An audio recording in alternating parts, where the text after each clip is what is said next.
د لغمان ولایت مهترلام ښاروال ولس ته د یوې پراخې غونډې په ترڅ کې د حساب ورکونې پر مهال د روان کال د 3 معلومات ورکړل. نوموړي وویل روان کال 103 میلیونه افغانۍ عواید هدف ټاکلی. خوشبختانه چې موږ سږ کال 12 پروژې لرو او موږ ټارګټ سږ کال 103 میلیونه ده. په دې کې 80 میلیونه روپۍ راغونډې شوي دي. 15 پروژې د اکمال په حال کې دي چې دا تکمیلیږي انشاءالله او مابقیه باندې تدارکاتي چارې روانې دي.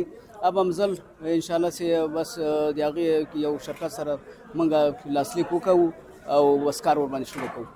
په ورته مهال د مهترلام ښاروالۍ د عوایدو مدیر وایي چې سږ کال یې د 14 سرچینو څخه څه باندې 15 میلیونه افغانۍ عواید ترلاسه کړي. په 3 ورځو کې سباندې 15 میلیونه افغانۍ عواید ترلاسه کړي له 14 منابعو څخه چې د هغې له جملې څخه یو هم د خدمات شهري محصول دی چې له کورونو تجارتي مارکیټونو څخه او همدارنګه د امارتي اداراتو څخه ترلاسه کیږي.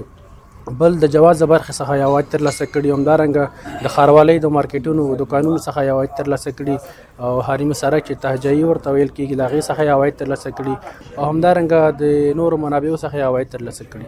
بل لور ته د یاد ولایت ولسونه په بیلابیلو برخو کې د عوایدو د لوړوالي لامل په حکومتي ادارو کې د فساد له منځه تلل او شفافیت بولي او وایي چې داسې حساب ورکونه په چارو کې شفافیت رامنځته کوي. کله چې حساب ورکونه وشوه بې له شکه چې شفافیت رامنځته کېږي. هغه ادارې چې حساب ورکوي نو هغوی واضح معلومیږي چې هغوی شفاف دي او ولس خپل رښتیني دي. هغه ادارې چې حساب نه ورکوي حسابونه پټوي معلومه خبر ده چې هغوی خپل ولس ته رښتیني نه دي او نشي کولی چې ولس خپل رښتینی ځواب ووایي. حسابدهي صدا ورکوله د الحمدلله ډیر ارزښت لري ځکه چې یو خو د خلکو اعتماد په دې باندې باوري کیږي.